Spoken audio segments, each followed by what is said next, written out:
കാസർഗോഡ് കാഞ്ഞങ്ങാട് സംസ്ഥാന പാത തകർന്ന് യാത്രാ ദുരിതം നേരിടാൻ തുടങ്ങിയിട്ട് മാസങ്ങളായി. മഴ പെയ്താൽ റോഡും കുഴിയും തിരിച്ചറിയാൻ കഴിയാത്ത വിധത്തിലാകും. ചേറ്റുകുണ്ടിലും കളനാട്ടും മേൽപ്പറമ്പിലും ചെമ്മനാട് ഹയർ സെക്കൻഡറി സ്കൂളിന് മുൻവശത്തും മേക്കൽ പാലത്തിന് മുകളിലുമായി റോഡ് വൻ രീതിയിൽ തകർന്നിരിക്കുകയാണ്.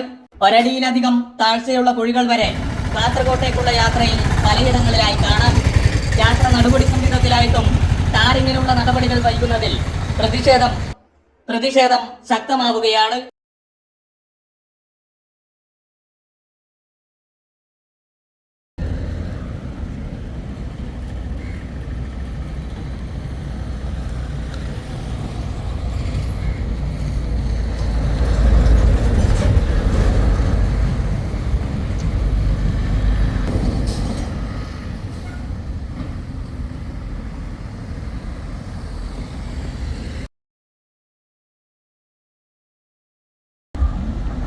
റോഡ് വൻകുഴിയായി മാറിയതോടെ പലയിടങ്ങളിലും ഗതാഗത തടസ്സവും പതിവായി.